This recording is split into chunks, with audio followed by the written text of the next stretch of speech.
श्री शिवाय नमस्तुभ्यम। हर हर महादेव। दोस्तों, आप सभी लोग जानते हैं कि 19 नवंबर 2024 यानी मंगलवार को पड़ रही है मार्गशीर्ष महीने की चतुर्थी तिथि। और दोस्तों, ये वो चतुर्थी तिथि है जो मार्गशीर्ष महीने में पड़ने वाली सबसे बड़ी तिथि है, क्योंकि यह मंगलवार के दिन पड़ रही है और इसका बहुत ही बड़ा और विशेष महत्व होता है। पूज्य गुरु जी ने कहा है कि अगर कभी भी मौका लग जाए और मार्गशीर्ष महीने की चतुर्थी तिथि मंगलवार को पड़ जाए तो आप लोगों को 11 चावल के दाने का उपाय तो अवश्य ही करना चाहिए। इन दोनों का संयोग बहुत ही कम आता है। इसी के साथ में गुरुजी ने अपनी शिव पुराण कथा में बताया है कि इस दिन आपको 11 चावल दाने का उपाय तो आपको अवश्य ही करना चाहिए, क्योंकि ऐसा दिन पूरे साल में सिर्फ एक ही बार आता है। और दोस्तों, आप सभी लोग जानते हो कि मंगलवार का अगर सबसे बड़ा कोई उपाय है तो वो 11 चावल के दाने वाला उपाय है।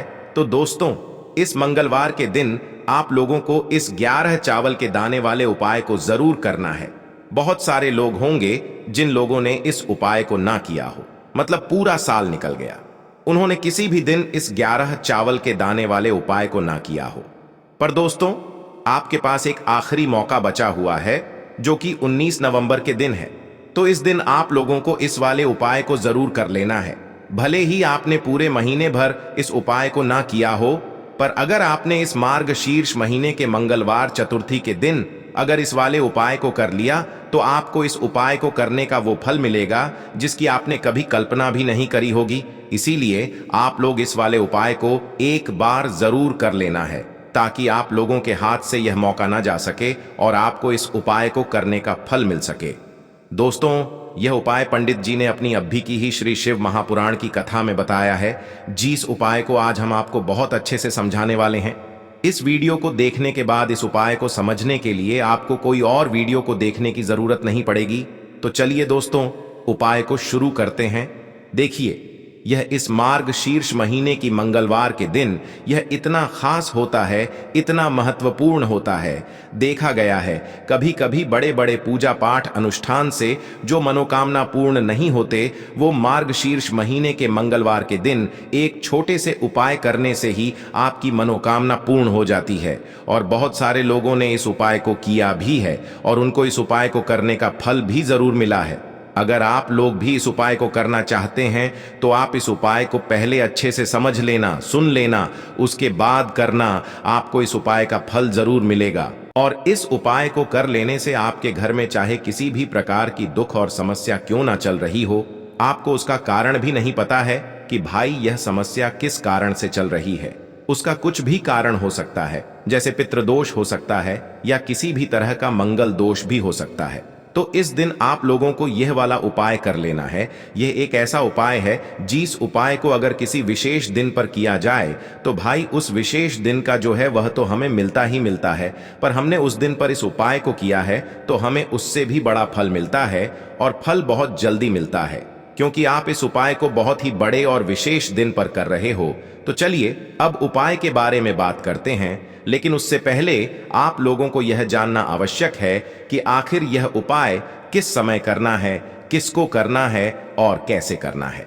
तो चलिए हम आगे आपको वीडियो में एक एक करके बता देते हैं। लेकिन उससे पहले अगर आप लोग हमारे चैनल पर पहली बार आए हैं या फिर मेरी आवाज आज पहली बार सुन रहे हैं तो हमारे चैनल को सब्सक्राइब जरूर कर लेना और इस वीडियो को लाइक करके कमेंट बॉक्स में श्री शिवाय नमस्तुभ्यम ओम नम शिवाय जरूर टाइप कर देना।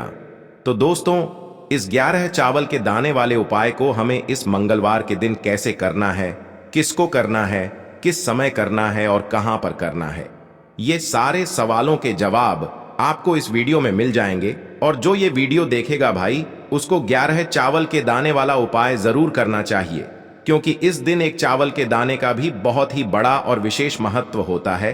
और जब बात आ जाए 11 चावल के दाने की, तो ये सोने पे सुहागा वाली बात हो जाती है और ये एक बहुत ही बड़ा उपाय हो जाता है इस मंगलवार चतुर्थी का।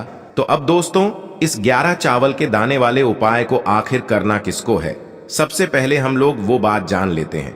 तो देखो, घर की जो बड़ी माताएं बहनें होती हैं, उन माताओं बहनों में से कोई भी एक बड़ी माता बहन इस वाले उपाय को कर सकती है।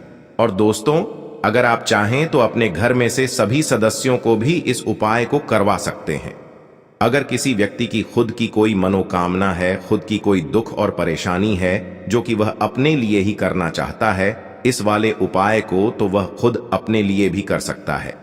बाकी अगर कोई घर में से ऐसा है जो कि अपने पूरे घर परिवार की सुख और शांति के लिए ये वाला उपाय करना चाहता है तो भाई वह भी कर सकता है, उसमें भी कोई दिक्कत वाली बात नहीं है।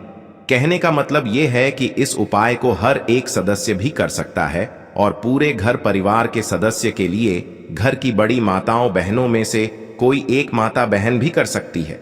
माताएं बहनें अगर घर में उपस्थित न हो या वो यह वाला उपाय न कर पा रही हो तो फिर घर का कोई बड़ा सदस्य भी इस 11 चावल के दाने वाले उपाय को कर सकता है, चाहे फिर वह पुरुष ही क्यों ना हो, उसमें कोई भी दिक्कत वाली बात नहीं है। अब दोस्तों, इस 11 चावल के दाने वाले उपाय को हमें करना कहां पर है? हमें इसे शिव जी के मंदिर में जाकर करना है। बहुत सारे लोग प्रश्न करते हैं हर एक उपाय को करते समय क्या हम इस उपाय को घर पर कर सकते हैं? तो इस वाले उपाय को आप घर पर नहीं कर सकते हो। इस वाले उपाय को करने के लिए आपको शिव जी के मंदिर ही जाना पड़ेगा। उसके बाद में दोस्तों जो अगला प्रश्न निकल कर आता है वो यह आता है इस उपाय को लेकर कि आखिर इस उपाय को हमें किस समय करना है, सुबह के समय करना है कि शाम के समय करना है? तो देखो, इस वाले उपाय को आप लोग सुबह के समय भी कर सकते हो और शाम के समय प्रदोष काल में भी कर सकते हो। अब अगर आप पूछो कि भाई सबसे उत्तम समय कौन सा रहेगा इस 11 चावल के दाने वाले उपाय को करने का, तो हम आपसे बस यही कहेंगे कि इस उपाय को आप सुबह के समय करेंगे तो ज्यादा बेहतर होगा। बाकी अगर प्रदोष काल शाम के समय भी करेंगे तो भी अच्छा होगा, उसमें कोई भी दिक्कत वाली बात नहीं है।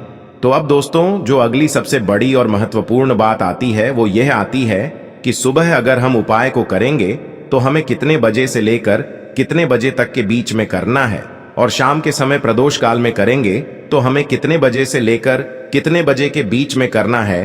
तो देखो, सुबह जितनी जल्दी हो सके आप उपाय को करने की कोशिश करना।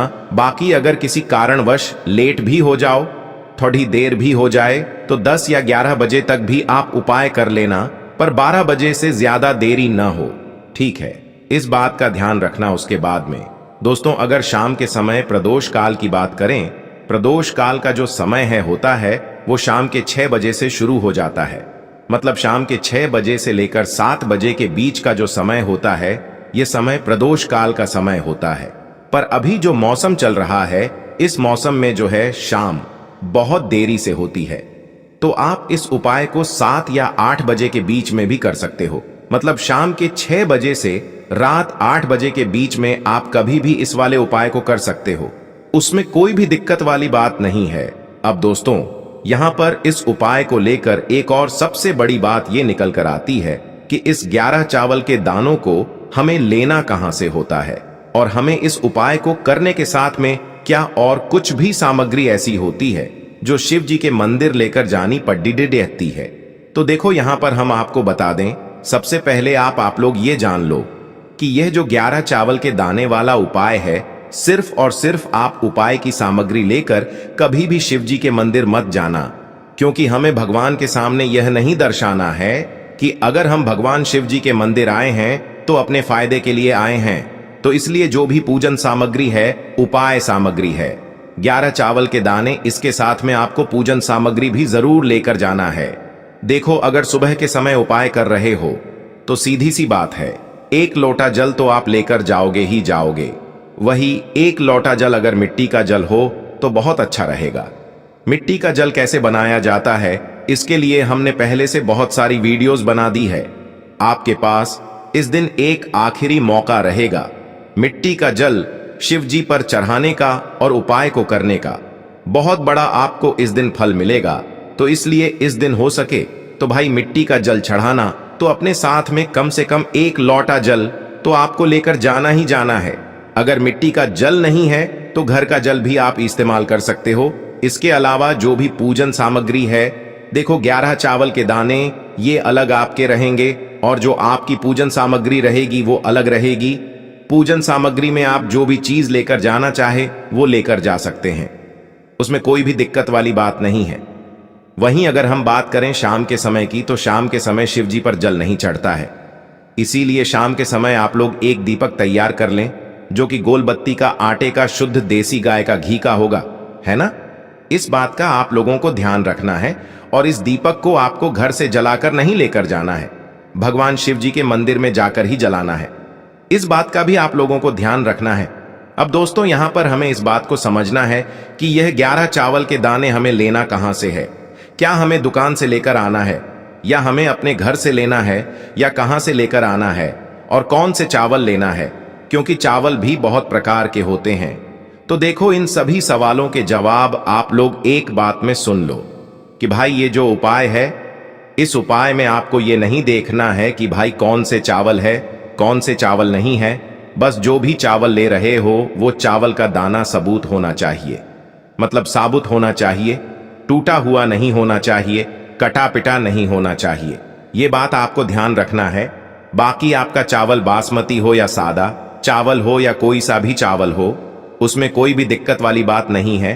तो सीधी सी बात है कि आपके घर के रसोई घर में जहां पर आप भोजन बनाते हो वहां पर जो भी चावल आपके उपस्थित हो उन चावलों में से अपनी एक कटोरी भर लेना या एक मुट्ठी चावल अलग से निकाल कर रख लेना, क्योंकि हम 11 चावल ही यहाँ पर इस उपाय में लेने वाले हैं। तो हमें यह चावल के दाने गिनकर निकालने पर डढ़ेंगे। इस बात का आप लोगों को ध्यान रखना है। तो अपने उस चावल की कटोरी में से या चावल में से 11 ऐसे चावल के दाने आप लोग निकाल लो जो कि टूटे हुए ना हो, कटे पिटे ना हो, जिनमें कोई दाग ना लगा हुआ हो, है ना। अच्छे साबुत चावल के दाने 11 दाने आप लोग निकाल कर रख लो और इन्हें किसी भी एक कागज की पुड़िया में या किसी एक छोटी सी कटोरी में आप लोग रख लो ताकि यह सुरक्षित रहे। आपके एक भी चावल का दाना इधर उधर ना हो और आपका उपाय भी पूरा अच्छे से हो जाए। तो भाई जैसे ही आपका उपाय की जो सामग्री है 11 चावल के दाने ये तैयार हो जाते हैं, उसके बाद मैं आपको जो भी अपनी पूजन सामग्री है सुबह के समय कर रहे हो तो एक लोटा जल या पूजन सामग्री जो लेकर जाना चाहो उसकी भी तैयारी कर लेना। और शाम के समय जा रहे हो तो भाई अपना जो दीपक है उसे तैयार कर लेना, ठीक है। और उपाय को करते समय शुद्धता का विशेष रूप से ध्यान रखना, ठीक है। सुबह सुबह स्नान करने के बाद ही उपाय को करने की आप लोग तैयारी करना। उसके बाद अगर शाम के समय की बात करें तो शाम के समय आपको स्नान करने की जरूरत नहीं है, पर शुद्धता का ध्यान रखना है। आपको स्नान तो नहीं करेंगे, आप हाथ मुंह धोकर भी इस वाले उपाय को शाम के समय प्रदोष काल में कर सकते हैं। इसमें कोई दिक्कत वाली बात नहीं है।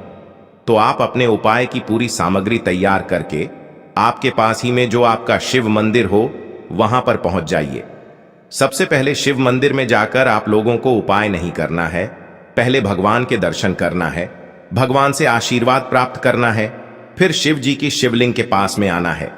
शिवलिंग के पास में आने के बाद आप जो पूजन सामग्री लेकर आए हुए हैं, जैसे कि सुबह गए हुए होंगे तो एक लोटा जल और जो भी पूजन सामग्री लेकर आए हैं आप उनसे भगवान शिव जी की पूजन कीजिए।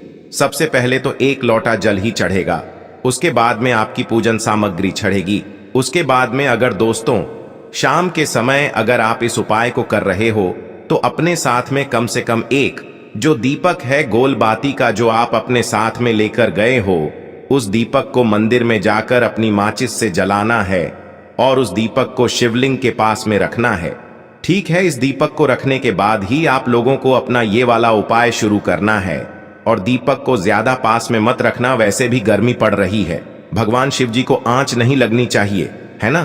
तो भाई जैसे ही आपकी पूजा अर्चना हो जाती है आप भगवान शिव जी को प्रसन्न कर लेते हैं। उसके बाद में शिवलिंग के पास ही में आप कहीं पर बैठ जाइए, सामने या आसपास जिस जगह पर आपको बैठना हो वहां पर बैठ जाइए और अपने वह 11 चावल के दाने अपने सामने निकाल कर रख लीजिए, क्योंकि अब यहाँ पर उपाय को यहाँ पर करने की आपको तैयारी करना है। और इस तरीके से जब आप उपाय करेंगे, पूजन सामग्री करने के बाद, पूजन अर्चना करने के बाद, तो आपको उपाय का फल बहुत जल्दी और बहुत बढ़ा होकर मिलेगा। तो अपने 11 चावल के दाने अपने सामने निकाल कर रख लेना। और यह जो उपाय है यह आपकी सीधे हाथ की हथेली से होगा, इसलिए इस बात का भी विशेष रूप से ध्यान रखना है। तो सीधे हाथ की हथेली का प्रयोग करके ही आप लोग अपना इस वाले उपाय को करना। पर अपने सामने जो भी आपकी कागज की पुड्डियां है उसको खोल कर रख लो, या कटोरी है तो भाई उसे अपने सामने रख लो और अपने वह 11 चावल के दाने निकाल लो, ठीक है। उसके बाद में दोस्तों अब आपको क्या करना है कि शिवलिंग आपके सामने होगी, तो आपने वह 11 चावल के दाने एक एक करके आपको शिव जी के शिवलिंग के ऊपर चढ़ाना है। कहां पर चढ़ाना है? शिवलिंग के ऊपर चढ़ाना है और कहीं पर भी नहीं चढ़ाना है। आपको अपने हथेली से तो शिवलिंग के ऊपर चढ़ना है, भले ही फिर वो अपने आप जलाधारी पर गिर जाए या मतलब वहीं पर गिर जाए, उसमें कोई दिक्कत वाली बात नहीं है, पर आप चढ़ाओ शिवलिंग के ऊपर ही। तो आपको क्या करना है, अपना पहला चावल का दाना उठाना है, श्री शिवाय नमस्तुभ्यम बोलना है और शिवलिंग पर चढ़ा देना है।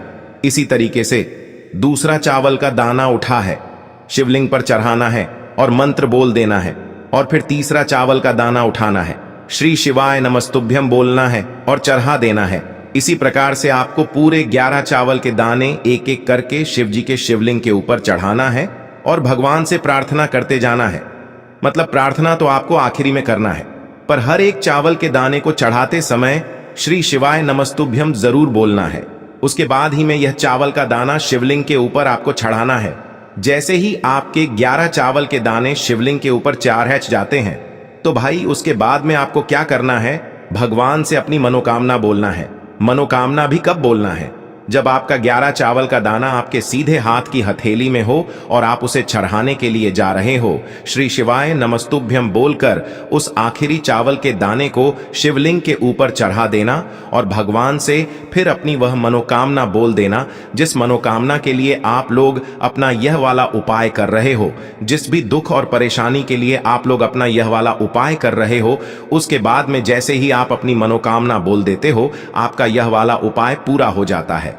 पर दोस्तों, उपाय को करने के बाद आप लोगों को 2 मिनट भगवान शिव जी के मंत्र का जाप जरूर करना है और मंत्र का जाप करने के बाद भगवान से एक और बार प्रार्थना करना है अपनी मनोकामना के लिए या अपनी जो भी दुख और परेशानी है उसके लिए। इसके बाद में आप लोग भगवान को देखकर, भगवान से प्रार्थना करके, उनसे आशीर्वाद लेकर वहां से उठ सकते हैं और अपने घर पर जा सकते हैं।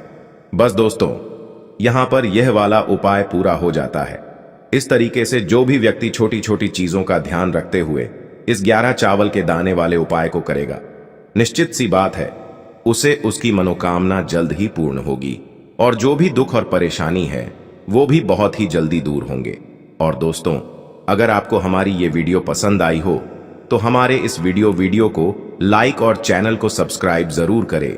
हर हर महादेव, ओम नमः शिवाय।